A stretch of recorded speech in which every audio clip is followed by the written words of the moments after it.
Hello, everybody. It is your Uncle Fish back again for School of Fish Art Stream.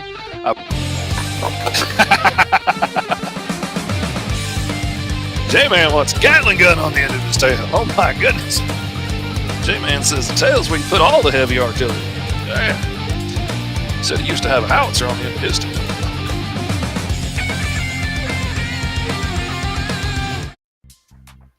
That clip cracks me up every time. Oh, welcome back, everybody. Glad to be here. It is School of Fish. It is an evening episode with my buddy Joe Soliz, and we are here to talk about Team Strike.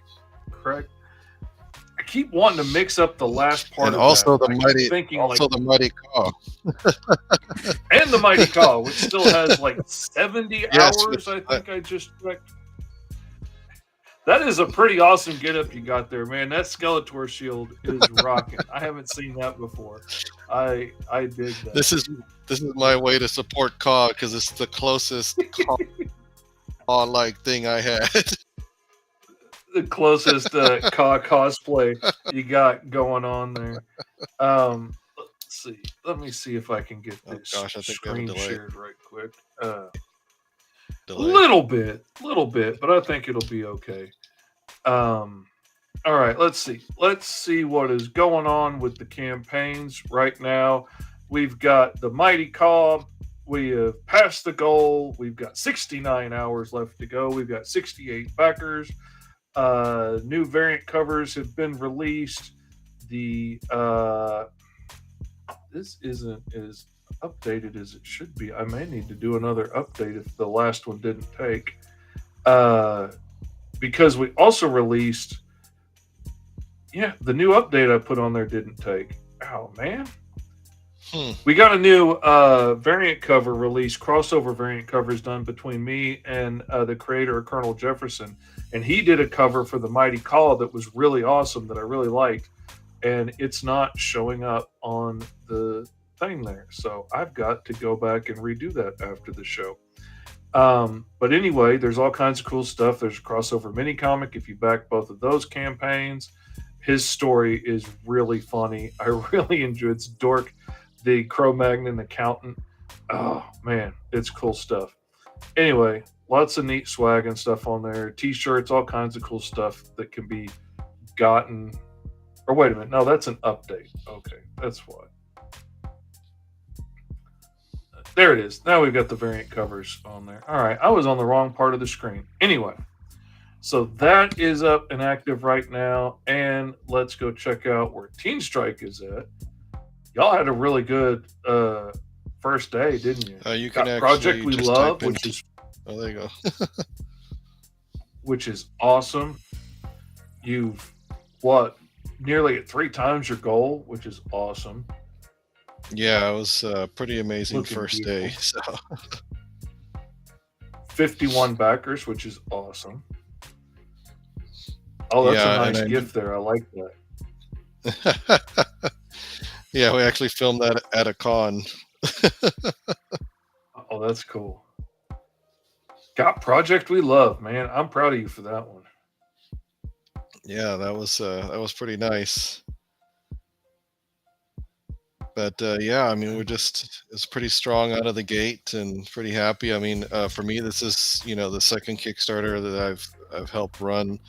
It's Jesse's first, so I know he was super happy about it.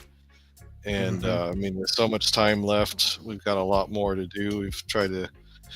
I know he just unlocked for physical backers. Here in a second, you can go to the updates, and he did a special promo card, and it's done in the style of the old Marvel 1991 series cards. There he shows what the old cards look like. Cool. Cards gonna look like. Yeah, we got the Marvel cards there, and then your cards. That is neat. I have thought about doing that so many times, but I thought about doing those kind of cards with Green Zone, but nobody's super strong in Green Zone. None of the characters that we're following, so all their stats would be pretty low. And that's the one thing that stopped me from doing it. Is I didn't want them to seem lame but that's not what Green Zone's about. Now, Call is a whole different story, but Yeah. And what's a link I can share with people so they know that we're on? Because I look page and I don't see anything. Let me see if I can find it. 'Cause I'm not going to do it on here because it's going to start a feedback loop if I try and find it on here on this computer. So I'm gonna look on my phone real quick. I can turn that volume down and just type in. Your last name's a lot easier to narrow down than Joe's. I know a lot of Joe's apparently. All right, I just sent it to you in Messenger, so hopefully that'll. I was gonna say I just put the sword in its proper place here. That's awesome, man. So your second Kickstarter, another rousing success. Did a good job on it so far. Got a decent number of backers already in the first what? How long has it been? Just a couple of days, right? Y'all are doing a 30-day Kickstarter? Yeah. Yes. Yeah, we like a ton of people who haven't either seen it or we haven't reached out. So we're looking forward to things here. Hold on, Facebook is so.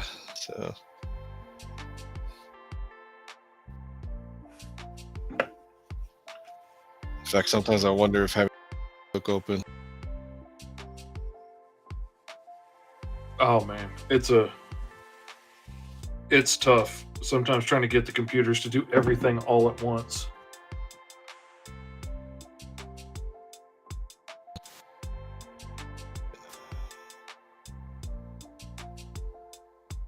Lots of good tiers. Or didn't see. I'll pull it up here real quick. Okay, let me turn this up for a second so we can see. Get my mouse. So this is a vintage the Skeletor shield. Probably the He-Man ones were sold out. But yeah, so that's why I ended up with this one. It's actually still in pretty decent shape, and I was gonna say it looks just like the toy, but I've never seen one of those piece here. It's pretty. Yeah, there's so cool. There's a He-Man version of this one where it just has all his face, and if this strap wasn't broken, I was like trying to figure out how I could make it do this, like up on the wall or something, and I'm flying blind right now. I can't see myself because I'm trying to get that attachment to work. So I hope you could see what I was talking about. Oh yeah, absolutely. And it's so funny to me when they do toys and stuff like that for action figures and don't make them look anything like they look so close to the real toy. That shield looks so much like the real shield, but He-Man doesn't have his face all over the shield, and neither does Skeletor. But the fact that they do those weird things with them, that's just always, it kind of tickles me and frustrated me as a kid because it was like, he doesn't have his face on it. That's dumb.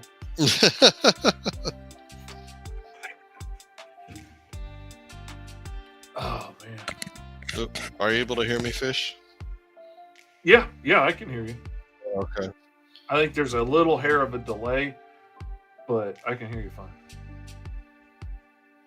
Yeah, I don't know if Facebook's going to cooperate with me tonight. Especially not on this computer. Let me try it on my phone because we don't have anybody in the chat right now. So I know you've got your usual suspects. Mm-hmm. Yeah, well, we've got some people. We got some people watching, but nobody's in the chat yet, which happens. If anybody has any questions about running Kickstarters or anything like that, or any questions about Teen Strike, any questions about the Mighty Caw, drop us a comment, let us know. We would love to answer them. We were talking before the show about how for me this has been a kind of a slog for my campaign this time around. But also, I know why. I've not been able to do things the way I normally would do them because I've been so busy, and that's tough. It's I've definitely seen a big difference in the Kickstarter. You know, when I can spend all day every day focusing on pushing it and making funny posts and getting on 2 or 3 podcasts a day and getting out in front of new eyes all the time, definitely did a lot better. These last 2 campaigns, the last one I wanted to see how would the campaign do if I didn't kill myself? If I didn't just drive myself into the ground during the campaign and can't sleep at night and all that stuff, how would it do if I just treated it normally? You know, like most people work on it after work because they have a day job. Like, what if I just did my work during the day and then focused on it a little bit in the evenings? Like, how far would I go? But I also changed a whole lot of things on that campaign. So between that and having 3 different books on there and everything else that I changed, that campaign didn't do nearly as good as I would have wanted to do. But I changed so many things, there's no way of telling which one made the biggest difference, you know? Mm. Yeah. This time I decided I'm going to do a little more work, but I still can't kill myself because I had a lot of like client stuff I have to get done, and I got to get books printed for my Patreon backers so they can get their books out, which are a little bit late because I made all the books and I cut them, and I made a mistake and I cut the bottom a 1/4 inch off. So like every page that has a nice border around it is all chopped off right at the bottom of the panels. Oh gosh. So that's a whole stack of books I made that are now trash, and I had to spend the day today reprinting everything, and I'm about halfway through that process. Yeah. No, I mean, obviously, even before I did my first Kickstarter, I tried to learn as much as I could, and I learned a lot with that one. And even as we're doing this one, even in a couple of days, just working on it with Jesse, you know, there's still more to be learned. And yeah, I don't think it's. I mean, yeah, eventually you would hope that you can just throw it up there and come back in 30 days and like, oh, it funded, you know. So wouldn't that be nice? Yeah, because Jesse and I were actually just meeting today earlier, talking about like, you know, I think you were the one that said one time like you don't like when there's a lot of updates from a Kickstarter, but then like Jesse's on the other side of that. He's like, well, I forget, and all of a sudden I get an update from a Kickstarter. I'm like, oh yeah, I backed that. You know, like it's like where they've been, and so I'm a happy medium, right? And it helps too, you know, that we know people so we can cross promote, you know, like this. You know, like I was telling you earlier, in a few days we'll post about your book.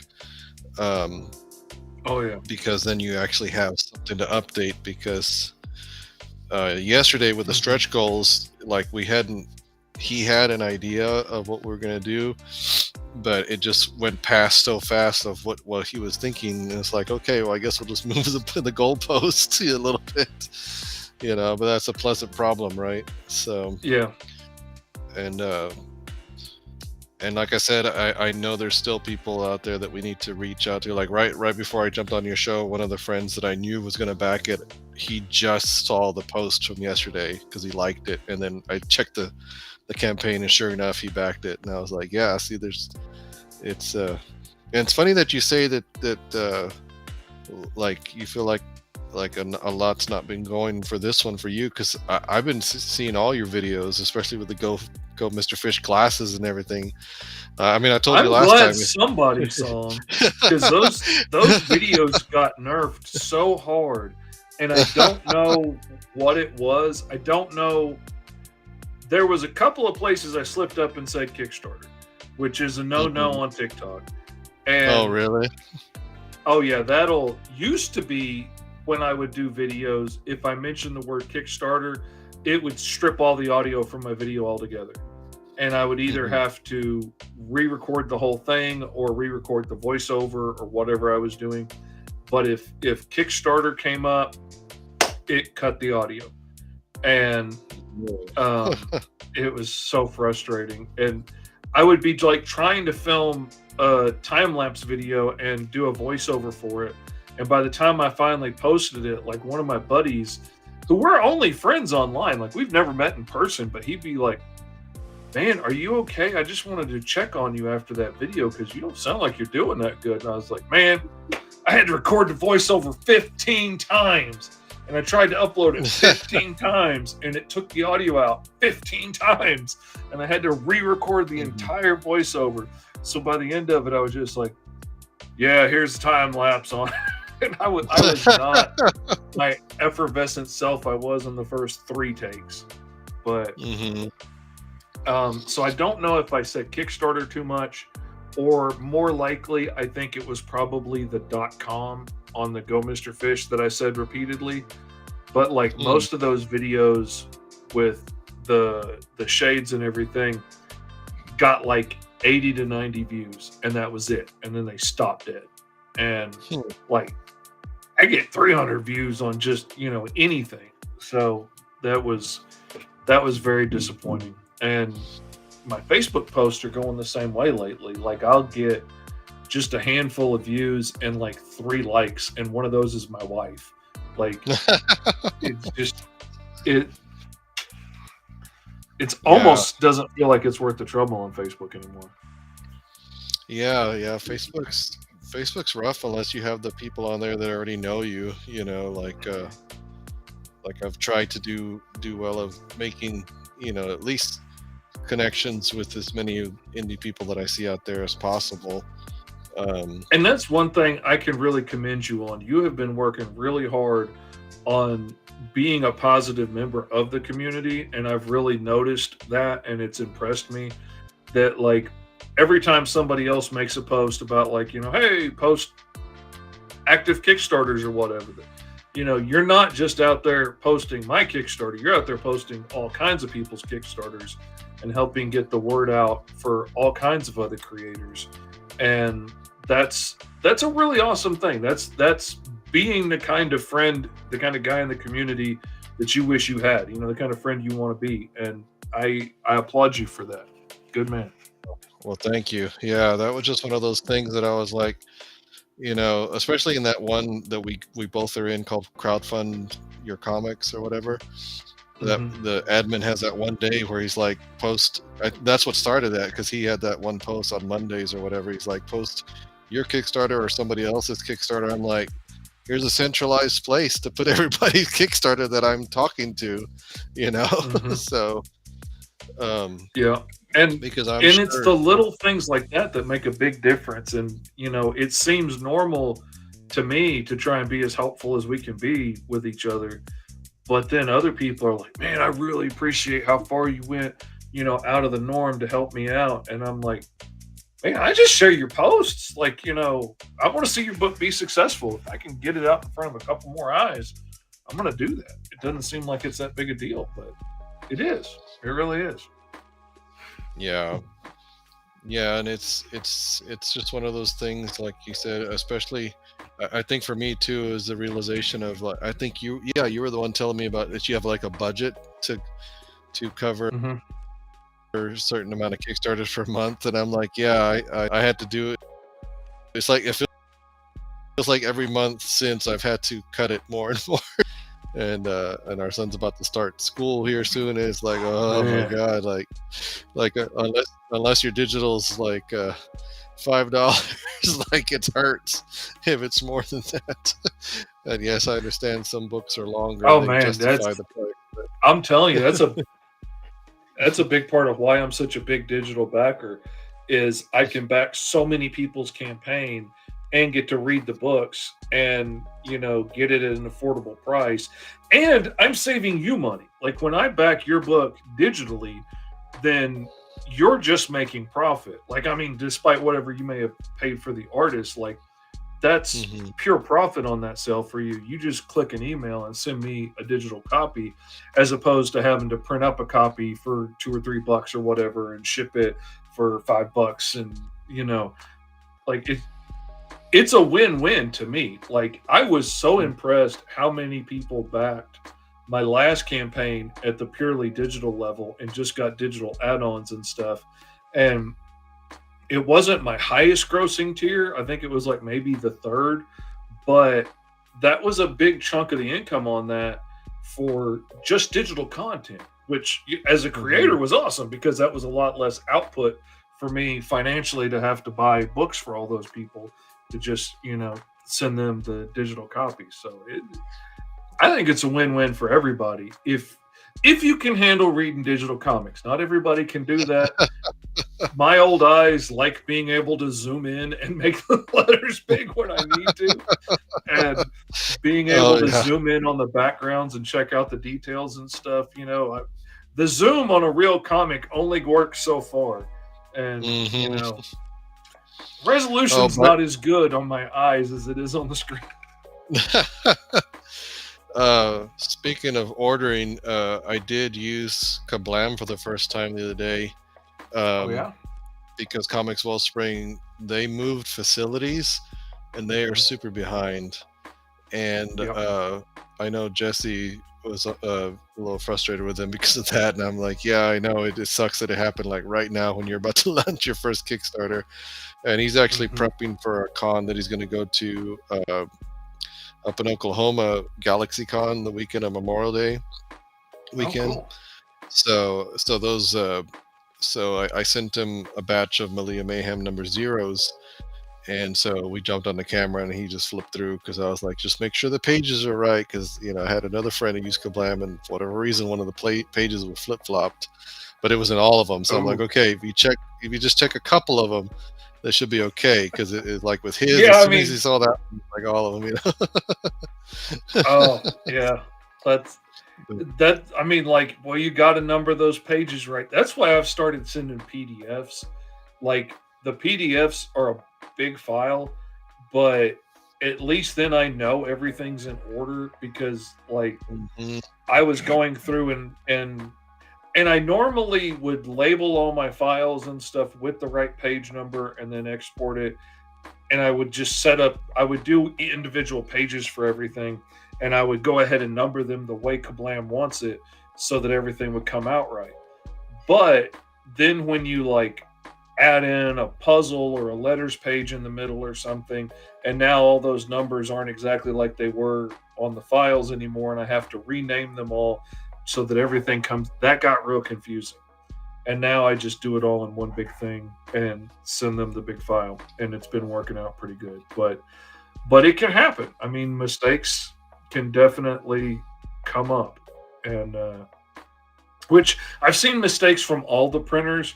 I've just seen better results when the mistakes come from Kablam. Usually, like when I've seen them make a mistake, they usually fix it without a problem. And I've seen other places where, like, we ended up with a big white square over a kid's head on page one for no reason because there weren't any like white caption boxes or anything on the page. Like it just, I don't know if it was a holdover from somebody else's file or what, but there's just a white square over this kid's head. And they printed a lot of copies of it. And they went to the printers like, hey, this was a screw up. And from what I heard on my end, the response from the printers were like, oh man, that sucks. Do you want to order more? And I said, Yeah. no, I want you to fix this. Ugh, Yeah, but that was the one thing that I noticed the difference between Comics Wellspring and Kablam is that Comics Wellspring still does a digital proof if you want, and they'll also do a physical, but of course it takes more time. But I saw that mhm. Kablam says they don't do digital proofs anymore. If you want a proof, you got to order the one. But thankfully with Malia, I had already printed that one, and it was already everything was ready to go. It was in a Dropbox, and I just shared the Dropbox with them, and it was already ready to go. So we'll see with this next one if I have to order a physical proof because I'm looking at Kablam now. Depending on what Comics Wellspring does, because I'm monitoring their situation, I guess you could say, because they're being very open about, yeah, we're behind, and we know we're behind, and this is why. but that's going to affect I've turnaround been time. hearing from one of the message groups I'm in with a lot of other creators. I've been hearing a lot of people that are, still using Comics Wellspring right now during all the move and everything. Uh, and they're like, "Oh yeah, just email them. Just keep emailing them, and then they'll see it and they'll get your book done." And then Oh, I called. other people that are kind of like me and are like, "Oh, I placed my order. I'm going to wait patiently for it to get done," and their stuff just doesn't get done because other people are emailing and they're like, "Oh crap, we forgot it," but they're forgetting a lot of things. And Hmm. No, it just so happened that I haven't opened them yet. I'll probably do an unboxing video later or something, but I did order some of their sketch covers because I just wanted to try them out and see if I could possibly use them in the future. And it's for Malia Mayhem Zero, which is only a 12-page book, so it was a good book to experiment with. Not so many pages and not so heavy in the shipping and all that. Mhm. So I ordered those. I remember it was on April 1st, on April Fool's Day, and I was like, I'm gonna leave it be, like you said, because I didn't need them. It was just an experiment, because I don't have anything Mhm. going on right now. Get to May 1st. And I hadn't even got my digital proof, which that is when I knew something was up, because I was like, that's unusual for these guys. They usually get it to me within 2, maybe 3 weeks if they're busy, but not a whole month. And that's when I finally called Mhm. them and I'm like, hey, I realize this is going on, but a month is a little bit too long for $25, guys, that are only 12-page books. Come on. So, and then they Yeah. got them to me after that. Now, Kablam, when I want to say it ended up being like a 2-week turnaround time. It was really quick. So, but you know how they always say, like, you should play to your strengths when you're trying to teach others about things. Well, since I'm still relatively new to this, some of my friends are like, well, why don't you teach this or that? And I'm like, I haven't been in it long enough. And I was like, now, one thing I have done for over 10 years is finance. So when I do the finance part of a Kickstarter or comic production or whatever, like, I know how to break that down. I know how to play with numbers and see, is this going to work? And I was like, should I do that? Do a video that shows how to use these Oh guys' man. websites, because I'm literally one window and I'll have Kablam in the other, and I'm literally typing in the same information and, like, excuse me, and it's not always in favor of one or the other, is what I'm finding. Sometimes Comics Mhm. Wellspring's still the cheapest, and sometimes Kablam is. Yeah. And like I didn't realize because for a long time I would always say, well, Kablam always comes out to be the cheapest, either by cents or sometimes dollars when you get up into doing bigger amounts.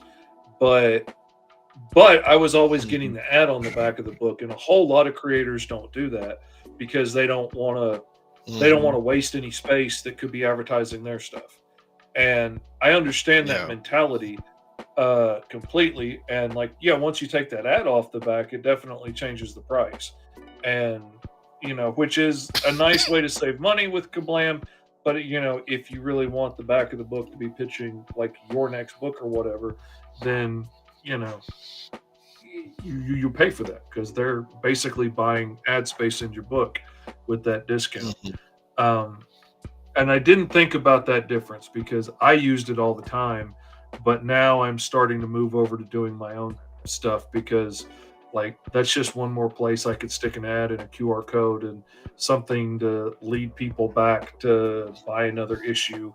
And you know I don't know. I've even been looking at the options of going overseas for print runs and doing, much bigger print runs to bring the price way down. But, Oh, you know, like on first issues and stuff, I have no problem. I would have no problem ordering, a 500 or 1,000 print run for the first issue of The Mighty Call, let's say.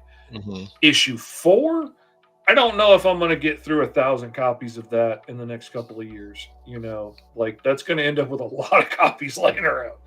Um, the graphic novel, like the trade paperback of the Mighty Cop, sure, I would absolutely do a big number of those because I could sell that, for the rest of my life. But Hmm. I'm not sure if like issue 6 is going to sell as many copies as like that trade paperback will, or issue 1 will. Yeah, yeah. I've been looking at an overseas too. Carissa Grant, who does the Worthy Chaos Mhm. comics. She shared with me. I think it's Tula Print, or I don't know. I have it saved. But yeah, their stuff was like, when you do the math, even with the overseas economy shipping worked in, the books are so cheap still. I'm like, oh my god, like the profit turnaround on those. Oh yeah, So like I spent the weekend at C2E2 hanging out with a lot of creators, but I hung out with Henri Compton a lot because man, he just sells so many books at a show. And I've been talking to him for the longest time. I was like, man, I want to go to a con with you. I want to intern for you. I will look books. I will do whatever you need. I just want to hang out at the show and I'll fetch you food, whatever.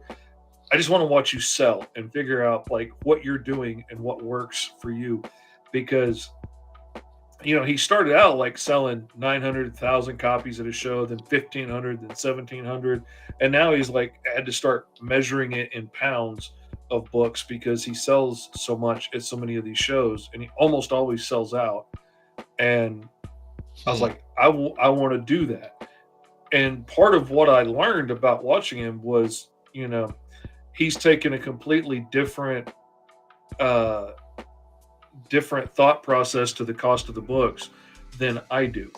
And where I've always been like, we should charge more for our books because we're not McDonald's. We're not selling millions of burgers to everybody in the world. We're selling an artisanal product.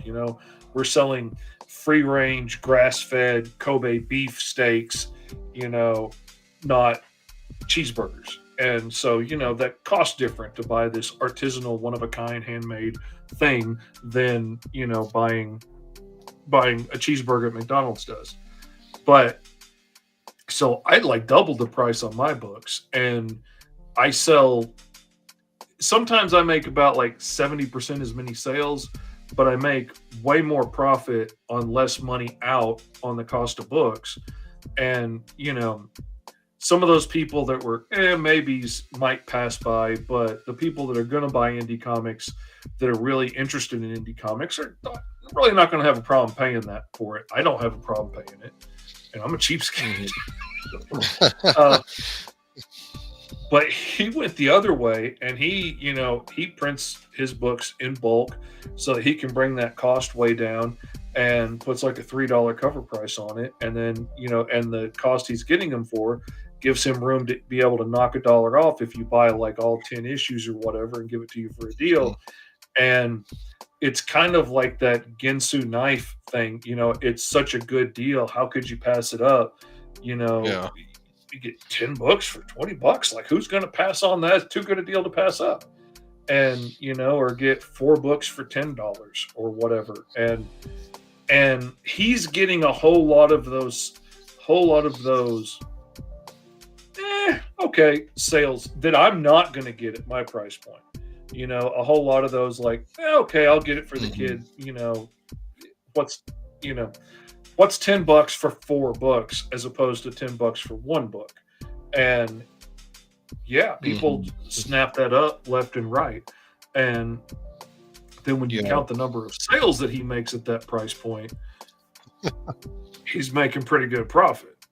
He has to sell more books yeah, than I do, but he sells a lot more books because there's a lot more people willing to make that instinctive purchase. Like, yeah, what the heck? And I gotta say, it's got me rethinking things, man. It's got me rethinking.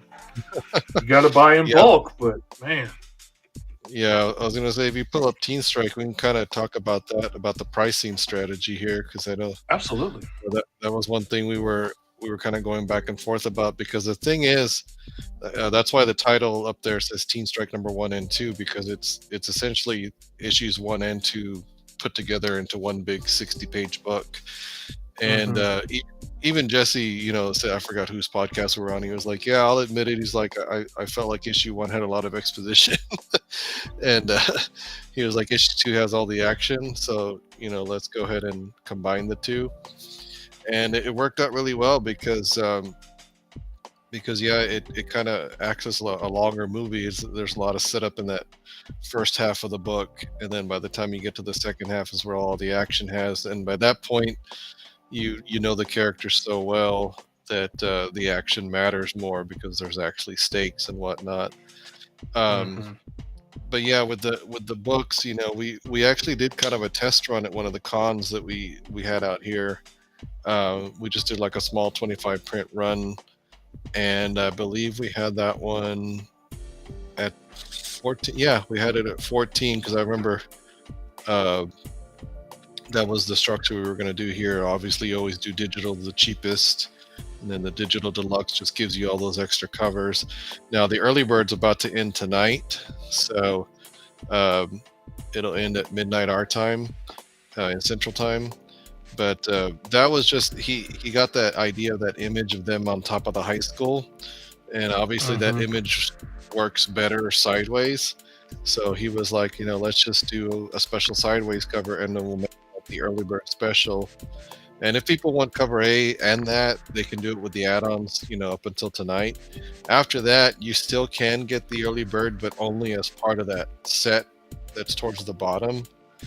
And yeah, because there's cover B, and then here comes your cover, which is awesome, by the way.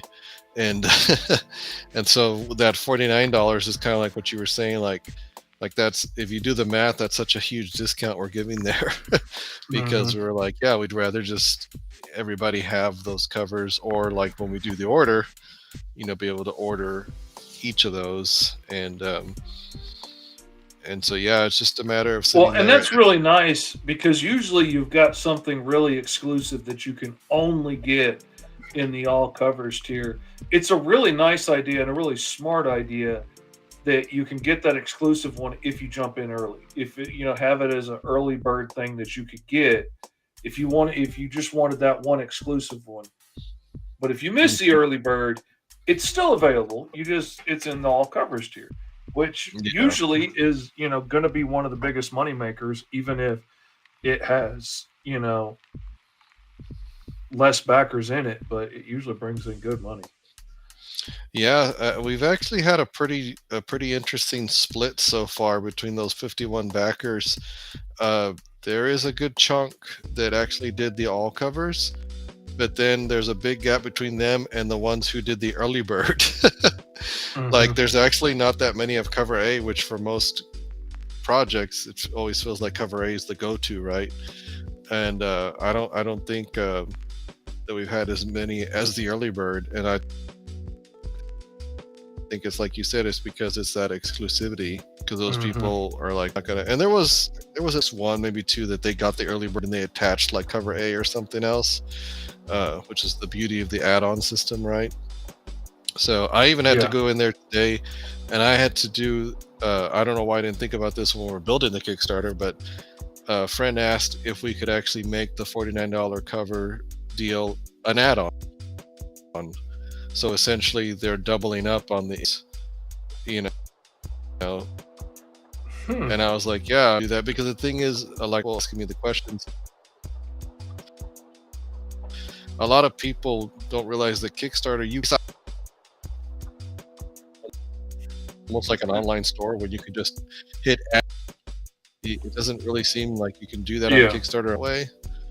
So again, like I was telling you earlier, it's part of the learning. Like I completely forgot to add that, but thankfully I got it in time to where it still lets me, because I know sometimes it's like, nope, you've already somebody pledged here, you can't do anything anymore. I learned a lesson the hard way on my last campaign. I had so many tiers set up on my campaign, and each one had every item in there listed and all that stuff.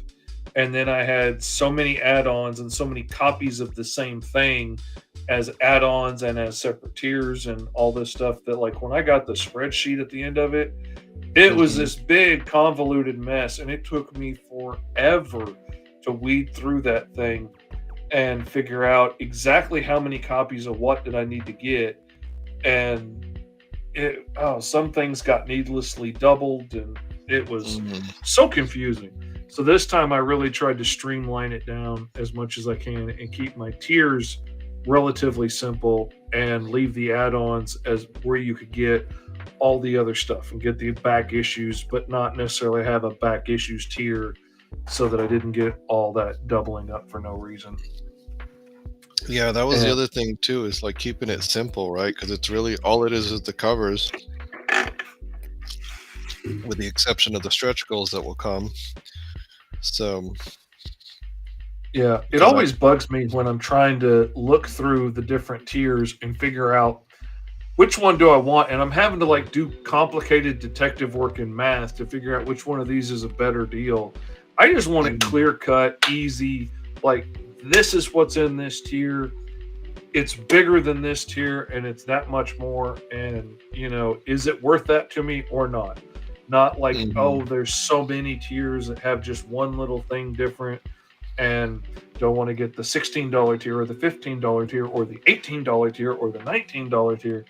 And oh my goodness, yeah, it wears me out sometimes. Well, one thing about experimenting at that con before we launched was one of the concerns, because I know I tell Jesse, like, especially since all our books are all ages, and teen books too, is that I always think of parents, right? It's like, Mhm. what price do I put on here that I want to make a parent turn away, or the kid's like, I want that, and the parent looks at the price like, oh.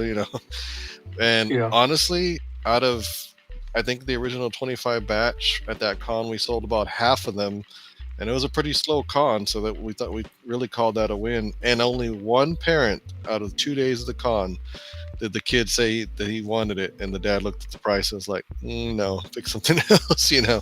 So I was like, that's actually pretty good, because I was kind of worried about that. Hmm. Yeah, it's a whole thing. And like I said, I'm coming around on the idea of making it as easy to let them say yes as possible, Hmm. because all kinds of things filter into that decision at the con, like how expensive the soda is going to be and the food that you're wanting to go get because you're hungry and all of that stuff. And like, yeah, it adds up, man. I'm definitely looking at how can I make stuff as easy, affordable, and as easy to say yes. That's part of why I started working on the mini comics idea, was to have some little things that would be real easy to say, here, you can have this for $1 or whatever, or even give it away if the mood strikes you, and be able to give people a little look into it. And maybe it's something that they want to buy, make little packs that are going to have like trading cards and gum and a wristband and like all kinds of cool little things in there, and make a pack for each one of the different books. And you can get one for $3 or whatever, or you can get two for five. And okay, $5, why not? And it's a deal. And get them two little stories out there with some trading cards and a wristband and a balloon or whatever you want to stick in there. Anything to Yeah. get it out there, make it easy. Yeah, like I And there's was not enough worried that I stuff for wasn't going to kids. be able to. Yeah, I was going to say, I was worried that I wasn't going to be able to do Mayhem number 0 at $4 anymore, because Comics Wellspring went up on their pricing. But thankfully, Hmm. Kablam still has their pricing set up in such a way that I can, because even Jesse, like he's taking that book with Oklahoma because he's like it's such a great sell for parents, and he even tried to sell some of them at $5, so she was successful. And I'm like, it's only 12 pages. Like I don't feel good about charging $5. He's like, yeah, and I said it's also a psychological thing too, because if it's cash and they hand you a $5 and I hand them the comic and $1 back, then they see that as a win. Like I'm getting money back, you know. And if it's a card swipe, then it's like, oh well, it was under $5. You know, it's not that bad. So, You see, and you're thinking deeper about it than I would have thought about it too. That is the psychology plays into it. I mean, that's why everything, as frustrating as it is to me, is like $19.99 because like, yes. well, it's not $20. Tax is going to take that way over $20. But in our minds, well, it hasn't broke that threshold of $20, so I'll pay that for it. Well, Fish, why don't you go back and look at the all covers tier and tell me what you see? Oh yeah, I saw it. I saw the 49. Yeah, I mean, and I was thinking that exact same thing. Like I absolutely would have put that at 50. You know, well, because at we least. did the math. And yeah, we did the math, and that's why it ended up being such a good discount. Because I was like, let's just knock off $1 more, Jesse. Don't do 50, do 49. So. Yeah, but you know, how many people do we know that regularly spend, you know, $50-$60 on a Kickstarter and are going to look at that and be like, oh, that's a deal, and snag that up? Especially for a 60-page book, that's a heck of a deal. Yeah, that is a heck of a deal with the books. Yeah, and there's always going to be something special. He got on a kick of doing these sideways covers, and so he's already got the next one ready. The artist for this one, Fran, he's awesome. He's so he's so fast, and and so it's funny because Jesse's actually coloring the book. And so, because Fran's doing everything else, and then Jesse's coming behind him and coloring him. And, you know, Jesse's day job is he works for Gearbox, so it's, you know, he's got to keep up with what he's doing there, and then work on this when he can. So, so it's been a pleasant problem because he's like, yeah, we're already. Well, if you scroll up, I think it says there towards the beginning of the Kickstarter that issue 3 is already on already in production. So, and you can see some, there it is, see some work from it already. In fact, even during the time from when he built the Kickstarter to when it launched, that image right there, the dude holding the French horn or the horn there, it was in black and white originally, and he had time to color it before we launched. So that is awesome. That is awesome. And there's the layout. We see there. I know it's hard to see. It's even hard to see on the Kickstarter, but it's just meant to show the layout of the story. It was right above the projects we love. It was like, oh, here. Okay. It's the one I joke with him is his meme, the meme of the dude pointing at all the things on the board. Like that's your version of it right there, because there's so much story stuff in there that is purposely not visible, so not to spoil anything. But I forgot who else does that. Was it Travis Gibb? One of those guys that they'll like show. I think it's Travis. They'll show like the entire layout of the pages for the comic, but he says you can't, like, even if you were to save it and try to zoom in, he's like, you can't see the spoilers. You know? Yeah, I've done that before sometimes, like when I finished penciling an entire book and like post the whole layout of all the pages, but you can't really see anything to give it away other than, you know, maybe you can make out a splash page or two, but you know, it's more just showing the amount of work that I just accomplished in however many days. But yeah, it's a neat thing to get to show them without giving too much away.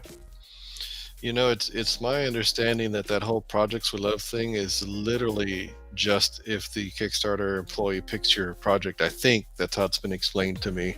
Like, there's no certain criteria. It certainly is not a money thing, because I've seen all types of Oh yeah, people. I've seen people that haven't hit goal yet get it. I've seen people that hit goal on the first day get it. I used to be every single campaign I worked on got it, and then I started doing my own books, and I got it on the first one, and then never again. And I'm like, man. And like even the books I work on now don't get it anymore, and I'm like, what happened? But for some reason, I thought it was because of the quality of work I was putting out, and then I found out from other people like, oh well, did you email so and so? If you just email them, they'll give it to you. And I was like, no, I don't Really? know so and so. No, I was going to tell you, once we do the Malia one in the summer, when when you do our variant cover for that one, it's kind of fun. And after 3, I can declare that you are our lucky charm fish, and so I'm gonna have to have something from you every campaign. Which I didn't think about it. This one, I did do a cover for this one, and it got Project We Love, so I can claim that at least. That Yep. I was a part of one that got it again, because it was kind of hurting my feelings there for a minute. But yeah, it's like I said, it's been a good first few days. Yeah, we've got a great team there, and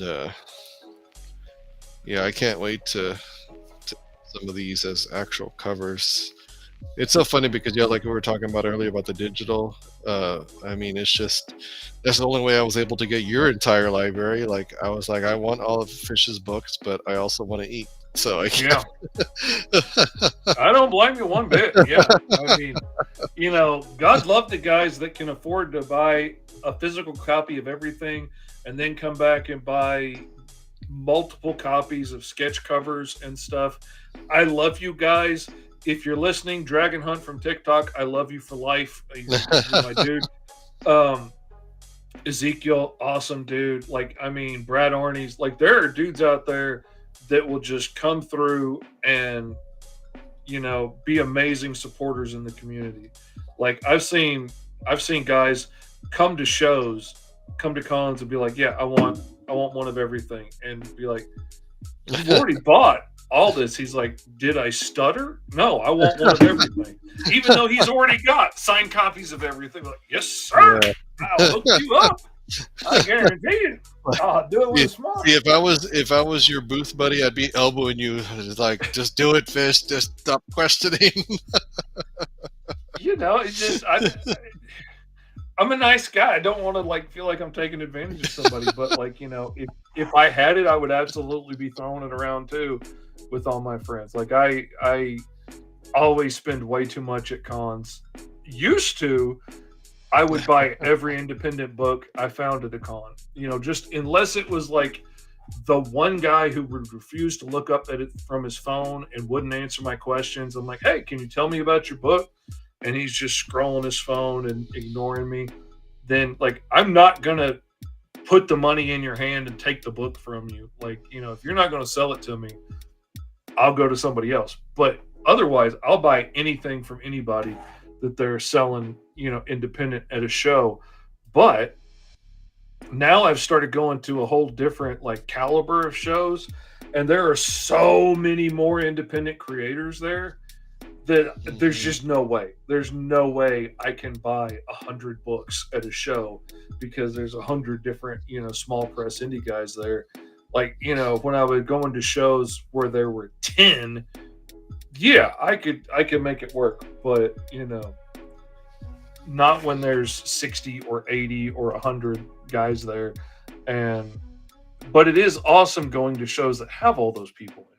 And it's awesome getting to meet everybody. And I'm starting to try and focus on different things now. I really planned at C2E2, but I ended up helping the guys at the Heroic Awards do their interviews. But my whole goal was to go around and interview people at different booths and talk about how they set up for the shows, what kind of things did they focus on in their stories, give them a chance to really pitch their stuff and then break those up into shorter videos. But I ended up doing interviews for the Heroic Awards the whole time I was there. But I'm going to start doing more of that when I go to shows and just give other people a chance to talk about their stuff, talk about the choices they made, why they set up their booth the way they did, all this stuff, why they picked the books they picked, and all that stuff. And because it is a business too, like you were saying, like it's gotta make sense and whatnot. And that's something I'm always looking at each Kickstarter, every con, like which books sold well, which books are doing good on Kickstarter, which books are people asking about again. And I've had one guy keeps asking me like when the next issue of Green Zone's coming out, and I would love to have the next 10 issues of Green Zone out. But that's one dude asking me about Green Zone, and I will have 10 people ask me when the next issue of Cause coming out.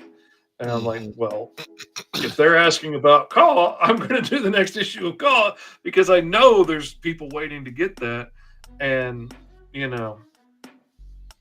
I want to do Green Zone, but if it's not,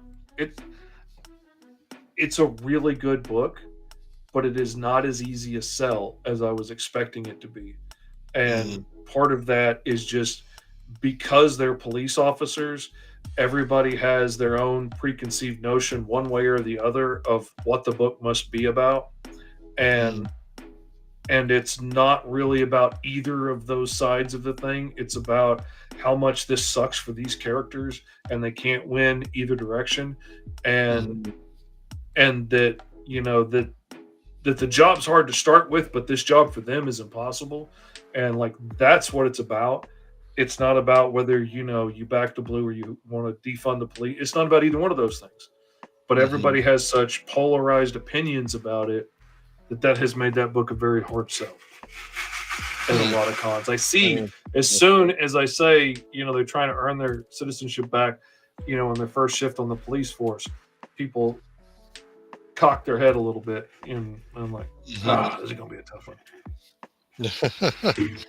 Well, like you were saying, you actually get to leave your booth sometimes and go check out other indie creators. I'm in total business mode when we go. Like, I just have to remind myself to go eat, much less and then usually I'm my friends like I'm gonna go check out whatever. I'm like go just give me a bathroom break, basically. So I only really get breaks if my wife is there with me and she can watch the booth and let me go stretch my legs, because I'm dealing with chronic pain and multiple neurological disorders and whatnot. So like standing up hurts for very long, but sitting down hurts for very long too. So like I gotta get up and stretch my legs and walk around every once in a while. And where I used to spend that time circling around through Artist Alley and picking up books, now like I can only pick up so many, and now the cons I'm going to are getting bigger and bigger. I can't even get all the way through Artist Alley now anymore. And so, trying to be more selective with what I do. While we're talking Kickstarters, pull up the Mighty Caw for a second and show it off. We got 68 hours to go. We've got this new Virgin variant cover done by RJ Septimus from Irrepressible Comics. And I got to tell you, this dude really impresses me. I brag about this guy all the time. He was a writer. He wanted to make a book, but he could not afford an artist. And where most people would say, oh, let me figure out how to use AI art to make this happen, he just decided to teach himself how to draw. And and his first book, admittedly, his first book is a little rough on the artwork. Like it looks more like a 90s zine kind of vibe, like some dude made this and copied it on his copier or something. I mean, it's color and the whole 9 yards, but it's definitely got a rougher edge. But he's teaching himself how to freaking draw as he does this. And this is him like 6-7 months down the road from that.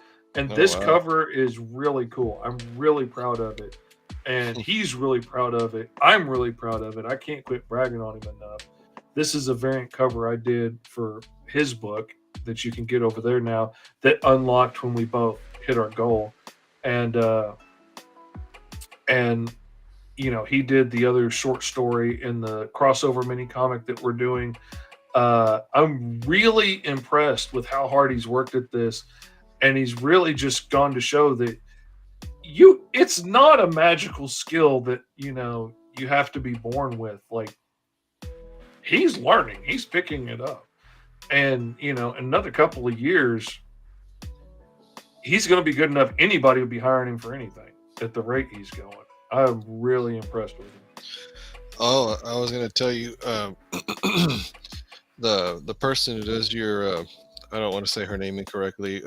She has her name as Hannah on her email, but what do you? Yeah, Hannah Shanqui. Yeah, there you go. She's working on my friend Roy's How to Hunt a Hero right now, the one that you did the split cover for. Mm-hmm. So she's gonna lay down the flats because he actually. I mean, I had never really heard of that process until I saw you talk about it with her. And so he's giving it a try to see if it'll help speed things up for him because he's been working on that book forever. And so it has helped me tremendously. But I had to change the way I had to change the order of the way that I do my projects. And that helped a lot too. Because it's a problem when you have 3 screens. I can see it moving. I can see the cursor moving on this screen, and I think it's over here because I'm showing that screen, but it's not. But like when I first started doing comics, and I was doing everything like I do now, I would pencil a page, letter it, ink it, color it, and then go on to the next page. And like I would pencil that page, send you it for approval, and then I would letter it, send it for approval, ink it, and back and forth all day. And then, usually I would get maybe 2 pages or 3 pages done a day that way. And lots of little back and forth, which sometimes would take a long time. Like if you're busy at work and you have to check it on your break or something, whereas other people can, check their emails all day long, and it's not an issue. But that was the way that I did it before I started working with her. Once I used her on one little bitty project, like a 5-page project, I was like, okay, I have to do this differently so I can make the best use of my time. So I started just penciling the entire book. I pencil and letter it all at one time. And then I would go through, I can send you all of those pages, and you can check them when you get off work. You can check them one by one as they come in, whatever you have time for. And so I deluge you with pages of pencils that are done and lettered, and you can proof them and tell me if everything's okay or if I need to change something. And then I'll start burning through the inks after that. And, and I'm knocking pages out and I'm sending them to you for approval. And that's about the only time that I'll come knocking and I'll be like, hey, it's, I'm fixing to go to bed pretty soon. Any chance I can get that approval for this so I can send them to her? Because the faster I send them to her, the faster I'm going to get them back. And she's getting pretty busy now. She's getting a lot of work now, which is awesome. I don't get my pages back the next morning like I used to as often, but I'll take it because I'm glad she's getting lots of work. I keep bragging about her. Where is she located? She's in the Philippines, which is okay. I thought was going to be frustrating at first with the time difference. It's freaking wonderful for me because I work straight until bedtime. And so like I will send those pages on to her at the end of the day when they've gotten approved, and I go to bed. And used to, I would wake up, she's got them all done because she got them when she woke up that morning. She was waking up, drinking coffee, like, okay, yeah, I'll get right on that. She works all night while I'm asleep and then had me finish pages sent to my email.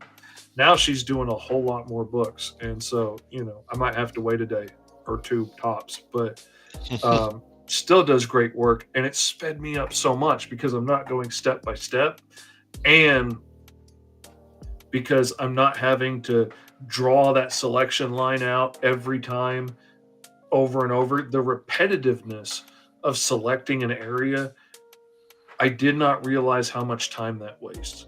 But when I have her flat layer that I can reference and just click on, okay, I need his shirt selected. And then everywhere his shirt shows up on the screen gets selected at one time. And I can paint my highlights and my shadows, and I don't have to mask out around that shirt sleeve 600 times. Saves so much flipping time. And that combined with other tricks that I picked up, has just made it so much more profitable to do this for a living. I get so much more work done that she pays for herself, hands down. To the point that I'm spoiled now. When I have to do my own flats for something, like I'm doing a real quick pinup or something, and it just doesn't make sense to wait overnight to send it to her, the whole time I'm grumbling, like, I'm too good for this. I don't know why I'm not paying somebody to do this. I'm so completely spoiled now. That's funny. Yeah, I look forward to it because Roy really hit his groove on that book lately. I mean, he just been going through the pages nonstop, and so he just wanted to see if there was something else that he could do to try to speed it along, because he was trying to look for someone to help him color it, and then it just never worked out, and then it's tough trying to find a colorist, and a colorist that you can afford, and a colorist that you can afford and is reliable and is really tough. Like, I sent a whole bunch of sample pages out to guys and paid them for their sample work, and like they showed me samples of their work, and I was like, okay, I really love what you did on these pages here in this sample. Like, that's the vibe I'm going for. Here, I'm going to pay you to color this page for me. And it would come out absolutely nothing like that. I'm like, and I would ask, like, okay, now you did the colors on these pages over here, right? Like, oh, no, I didn't color those. I just lettered those. And I was like, oh my gosh. Why are you sending? You knew what you were doing when you sent me those pages as samples for a coloring job. And that's dirty pool, man. Yeah. No, I've all around tried to. I know everybody does, obviously, but just try to be careful who I work with, because it's tough, man. I mean, I think even Carissa Grant from Worthy Chaos, I think she has a horror story. Her first artist cost her like thousands of dollars of no work, basically. So yeah, it's hard. I did not fully understand why people were so suspicious of new artists when I started. I was just like, man, these are some crotchety, mean, cheap old SOBs. Now I fully understand why they were so suspicious of a new artist that just comes on the floor claiming that he can do all this work and that he did it this fast. And I absolutely understand why they found that suspicious right now. I understand why they found it suspicious when I launched my Patreon, and they're like, there ain't no way you can do a book a month. That's ridiculous. It's never going to happen. And I was like, I'm already doing a book a month for clients. Like, I would rather be doing it for myself and building my own library. And now, like, May makes 12 months that I've been doing it. And at the end of May, I will ship out my 13th book in 12 months. And, if that doesn't prove it to people that I can do it, I don't know what else will. But, Yeah. That's my end goal. I would love to be able to move those Kickstarter supporters over to Patreon personally as a subscription. But I can put books out quicker than a lot of people can. I don't have to wait till after work all day to draw pages. It's my job all day. I can move a lot faster and cause a short book. It's, usually like, 16, 20 pages. It's short, action-packed, Saturday morning fun. It's not, it's not a 30 or 50 page book like some folks do, which helps me get them done quickly. And it's also cheaper on Patreon. Like, it's $10 a month right now, which $5 of that is shipping. So that's a $5 book every month shipped to your door. And I don't know who wouldn't want to jump at that deal. But because Cause 16, all of the Cause issues are 16 pages each, right? Yeah. I think I can't remember. I think one of them might have gone over. I have to double check. I don't know if it was 3 or something. Well, see, but that's what I was telling Jesse, because like I told you, Amelia Mayhem Zero's 12, and he's like, we'll charge 5 for it. I'm like, well, maybe if I add 4 more pages to make it 16, then I'll feel better about making it $5. But honestly, that's such a perfect little book. Like I wouldn't even know what else to add. It's an 8-page story, and then it has 4 pages of sketches of the characters and bios, and I'm like, it's just supposed to be a quick little perfect introduction, and hook And you. So I I got a job for a client one time doing a 12-page story, and excuse me, it turned out a lot of his books were 12-page stories, and then they would just have several pages of like splash pages and covers and stuff from his other books advertising them, but the stories were 12 pages. And when he sent me the script, I was like, man, that's too short. Nobody's going to want to buy that. And I have since read several of his books. I have thoroughly enjoyed every one of them. Every one of them was action packed, and I didn't feel like I was getting shorted at all. Like they were all good. So I decided when I started doing Caw, I was going to give it a shot. And I really like what I've done with Caw. I mean, it's got fun puzzles and stuff to help fill out the pages, and it's just fun, and it's short, it's quick, it's to the point. I don't need pages of long exposition while Caw dwells on the morality of should I continue being the deadliest warrior in the galaxy. No, like, you just wrapped your spiked tongue around my arm, I'm gonna rip it off and beat you to death with it. Like, he's so much fun. yeah, it's like it's you can't really call it a Saturday morning cartoon. It would be something to be on Adult Swim. It would totally be on Adult Swim. Yeah, I usually one friend called it R-rated Saturday morning cartoons.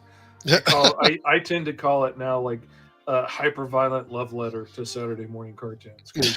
And issue 4, I'm just gonna warn y'all, issue 4 gets gory. There's a whole lot of serpent soldiers in issue 4, and something's got to happen to them. And Caw happens to a lot of them. Kess happens to a lot of them too, and she's just as bad as he is. I mean, she gets vicious with that spear. She really gets to show her stuff in issue 4. I never expected to draw as many entrails as I have in issue 4. I used to draw a lot of really gory stuff back in the day.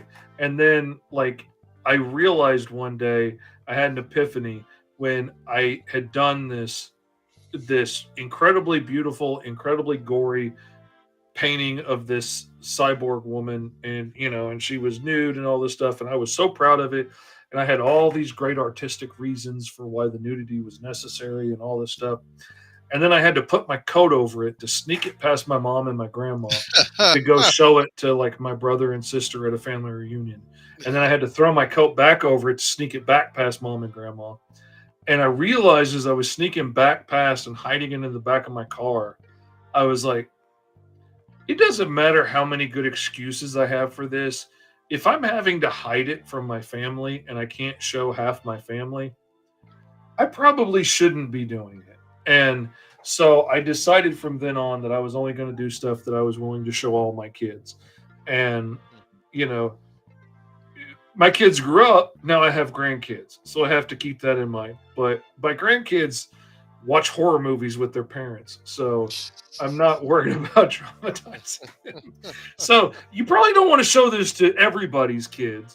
But my kids would be okay with it. But, yeah, it definitely changed what I do. Like Alice Lost in Wonderland, has some undercleavage poking out there, but there's lots of scenes that make you think something's going to pop out, but it's not, because I'm not going to do that kind of stuff. But what is Vampirella? I was like, when I first started collecting, and I'm like, how does she not fall out of that? Really makes you wonder, doesn't it? Or all those costumes that have one little stainless steel strip across the middle of the bosoms. And I'm like, yeah, she's just a running and a jumping and getting knocked all over the place, and but that double-sided tape on that stainless steel is holding good. That ain't gonna let go. Yeah, it's actually the camera guy. I attribute it to the camera guy because he moves in the right spot to keep it PG. So. Yeah, I I remember thinking, like, during Justice League Unlimited, when Supergirl came on, I remember thinking, like, man, I don't know how I would draw her in a comic book. It would be so hard to draw her flying in a comic book without getting upskirt shots on her. Like, you constantly would have to be like looking down at her or something flying up, because you can't watch her fly away in that short skirt. Like, there's not many angles to put her in that's not going to be inappropriate for a comic book. Yeah, see, my mind goes to comedy with that. It's like I would show the reaction of the people on the ground, where they're kind of like this, and to me, that's funnier. Those people are like, "Oh my god!" And the other people like, yeah, that's exactly what would happen. All right, Well, we've gone well past the hour mark. Yeah, I was about to say, and I won't keep you long like Jesse did last time. So, yeah, me and Jesse can just keep talking all day. Well, I can too. It's just I'll pass out because I got to be up at 5 with my 3-year-old. So yeah, my wife's going to want to go to bed any minute now, and I don't want to miss that. So thank here, you. Let's show your mighty caw one more time, and then we can show. Let's do that. There we go. Get that on screen. There's still. Was it 3 days? Yeah, 68 hours to go. Yeah, it's going to end Friday night on 5-Star Fridays. So 68 and 68. That's got to be a sign, right? Yeah, that's a sign somebody needs to go back at one of these amazing teams. And they need to go back Colonel Jefferson so they can get this awesome mini comic. And they need to go back my cover on Teen Strike and get that. And back all of the cool things and get all of the cool stuff. I'm telling you, this is probably going to end up being one of my favorite issues right here. I will absolutely do something bigger and better than that later, but right now it is one of my favorite issues I've ever worked on. And you can get all the back issues of stuff. And we've got the team on there. All the cool swag that you can get, T-shirts and stuff. I know you don't have it on this one, but I'm going to throw it out there to anybody who watches this video later. If Fish has I'll draw your variant cover tier later, jump on that. Because you've been so awesome and not only doing it, but doing these streams and promoting it online. So oh yeah, I mean, why wouldn't you? That's my thing. Like, I've gotten a lot of variant covers done by a lot of different artists over the years, and some really big, some small, and I don't forget the guys that are willing to, share posts and help get the word out. I don't care if they got 200 followers. If they're willing to share it and get it out there, that meant the world to me. And so, like, why not be that guy and help share it out and get some new eyes on it and whatnot? It just seems like the best thing to do. If nothing else, it's going to get you more work in the future, when they want to come back and get another one from you. So yeah, and then you become their lucky charm like you did for us. Yeah, and it takes like an hour of my time to do this that I probably just would have spent on somebody else's podcast. But yeah, for us, if you just type in teenstrike.com, it'll take you straight to our campaign, and yes, go get Fish's cover. So, or get all the covers, and then you can enjoy Fish's with the others. I tell you, that is a good deal on the all covers tier. I could highly recommend that.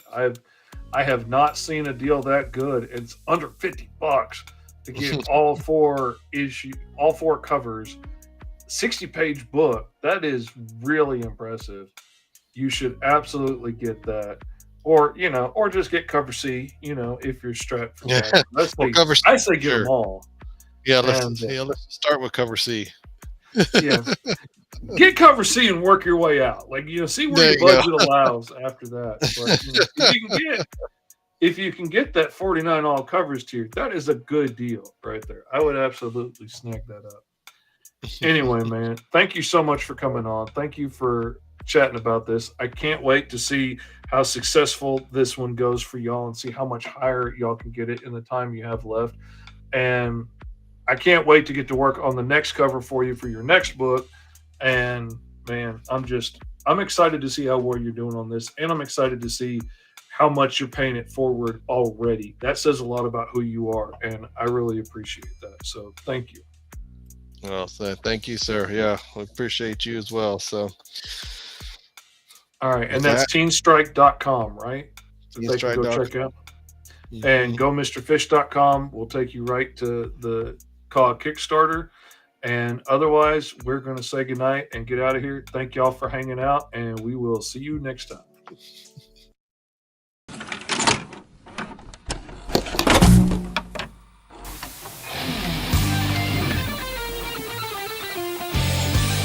Hello, everybody. It is your Uncle Fish back again.